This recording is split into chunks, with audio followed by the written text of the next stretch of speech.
I'd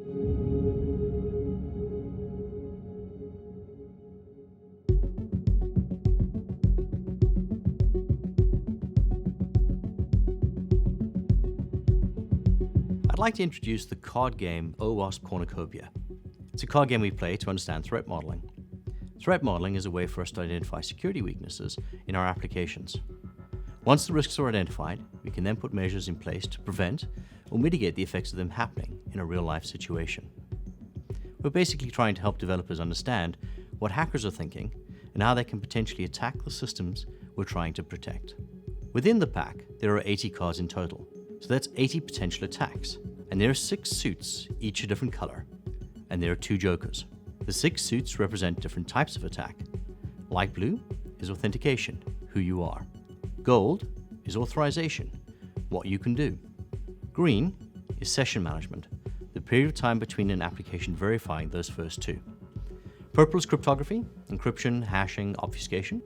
Gray is data validation and encoding, understanding trust boundaries and validating across them. And dark blue is cornucopia. This is made up of all the other types of attacks that do not come under the other 5 topics. The suits are broken down just like regular cards, 2 through ace. On each card is an attack. The lower the card, the easier the attack is to defend. The higher the card, the harder the defense. And just like in poker, aces are high. But here that means you get to devise a new attack for that suit. The cornucopia suit can also be a trump suit, so if needed, it trumps the other suits. We play the cards and run a number of scenarios to discover whether there are any problems or flaws within the applications that we build. To score points, you have to select a card and argue that the attack on that card is potentially possible in the application being discussed. Your teammates will try to defend against that attack, but if there is any to-do items to take away from the card, the point is awarded. To win a round, you have to successfully have won a point for the highest card played in the leading suit for that round. To win the game, you have to score the most points. Simple. At the start of the game, 2 components are introduced. These are high-level diagrams that relate to the system being discussed. One diagram, an architectural diagram, will show the components of the system in place, such as the web server, the application server, and the database server. The other is a basic data flow diagram showing the communication between components. These diagrams may be annotated during the game. Once the relevant diagrams have been drawn on a whiteboard and the team has been walked through them, the cards are shuffled and dealt until evenly distributed. Once dealt, pick a player at random to go first. To play a card, the player must read out the attack on that card that they have picked, and then convince the team that there is something that they need to do to mitigate this attack. Okay, so I'm going to play an authorization card, the 4 of authorization. So it says, Kelly can bypass authorization controls because they do not fail securely, i.e. they default to allowing access. So I think in this example, if Kelly logs in and she wants to update her user credentials, so she perhaps wants to change her password, then she doesn't have to re-authenticate when she wants to do that. So if she stayed logged into a computer at some point, in a library, in a cafe somewhere, someone got access to that account, they could update her password without Kelly knowing. This is why I think it's a potential attack. I think that's right. I don't think we do re-authenticate on the account page where you can reset your password, so I don't think I can argue with that one. Good.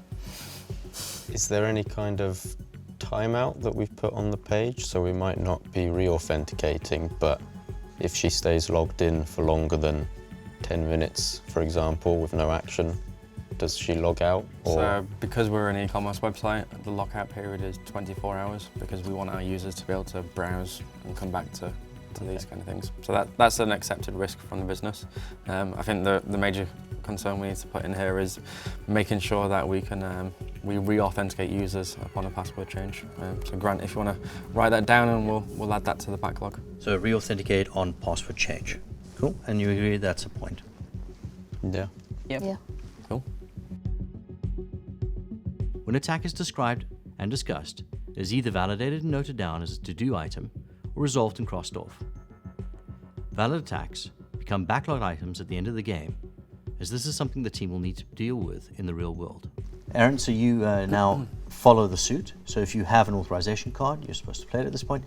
If you don't have an authorization card, you can play a card from any suit. generally it makes sense to play the lowest card you have then, because you can't win the round. Okay, so I don't have an authorization card, so I'm going to play a Cornucopia card, number 3. Okay. So this says that Andrew can access source code, decompile, or otherwise access business logic to understand how the application works and any secrets contained. So I guess in this case, this is probably talking more about an internal employee, because the code that's on the front end is accessible by any user through the browser. So this will probably be talking about an internal employee who has access to our back-end source code and making sure that we close off that access once they've left the company. So I know account management, they get notified through HR that someone has been terminated or left the organisation, at which point their AD account is disabled. So I don't think that's a valid attack, really. What about in the case of some of the third-party contractors that we use? So they'll have the same access to the source code through their accounts, but if they're using their own device, then they would have downloaded the source code onto the device where we have no access to make sure that it's removed once they've left. Yeah, that's true. So there might be an area we can look into that process and see how we close off every piece of access once someone's left the company. Yeah. So, agreed? Yeah. Can you think of any ways to do that? Not currently, unless we have all the code placed in kind of a sandbox application on the third-party developer's laptop, but as it's their own machine, I'm not sure how much we can restrict where they put the code on there. So potentially want to restrict how much they can check out. Can they check out the full code base, or can they only check out a specific branch, etc.? Okay, well, there's quite a bit of discussion about what we should do here, but I think we agree there's something we must do. I'm going to write down protecting source code for protecting access to source code repositories, and then we'll figure out what exactly we need to do, possibly get security architecture involved in that. Cornucopia card was played. It is not the same suit, so we're still looking at authorization cards, and the 4 of authorization is still in the lead. Sure. Matt, if you have authorization, please play. Yeah, so I have the Queen of Authorization. So that card is Christopher can inject a command that the application will run at a higher privilege level.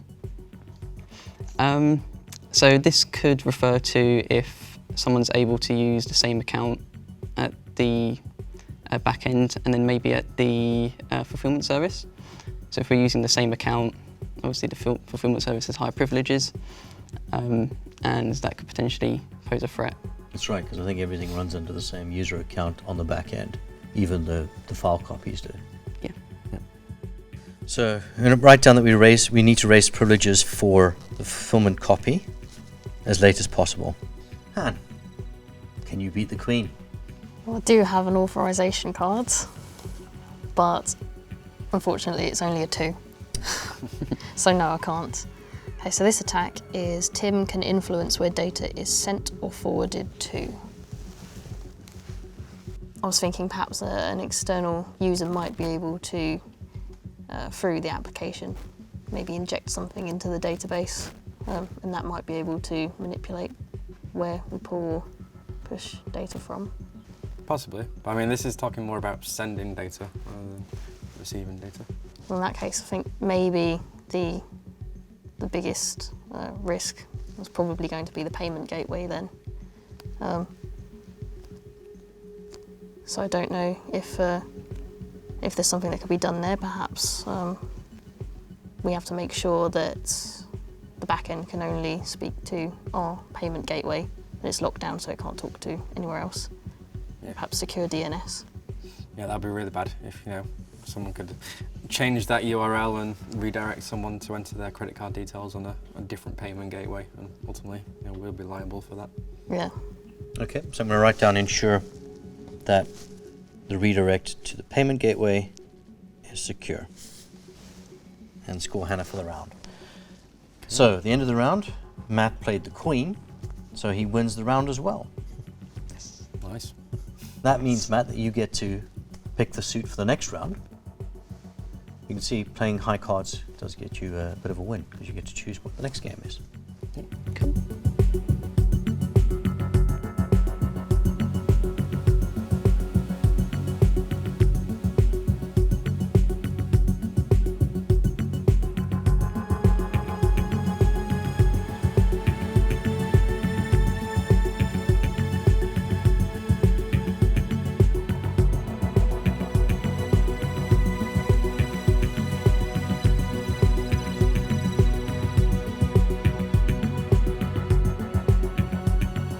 I also have a data validation and encoding card, and it is the ACE.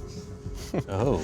So I've invented a new attack against data validation and encoding. Aces are wildcards within the suit, which means that you have to come up with an attack that is more dangerous than Chris's attack, but it is a high card, so it will trump the king, as long as your attack is a valid one, and potentially more dangerous than the one that Chris has already mentioned. So what attack do you see potentially being more dangerous than the fact that...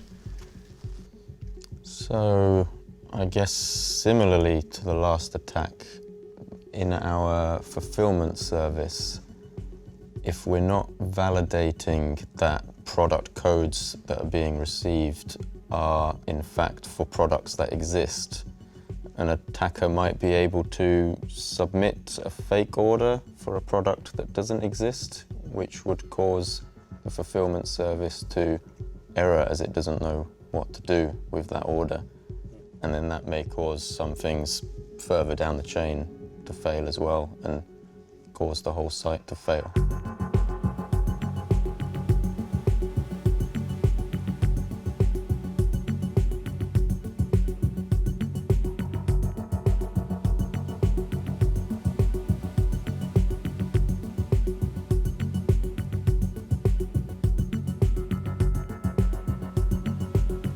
I do have a data validation card. I've got the coin. That is referring to Jeff being able to inject data into a client or device-side interpreter because a parameterized interface is not being used or has not been implemented correctly. Or the data has not been encoded correctly for the context, or there is no restrictive policy on code or data includes.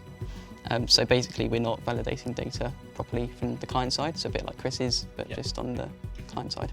So that is literally the difference between those two cards. The Queen is talking about client-side data validation, and if Chris's attack is possible, yours must be too. What's the solution? What's the fix on the client side?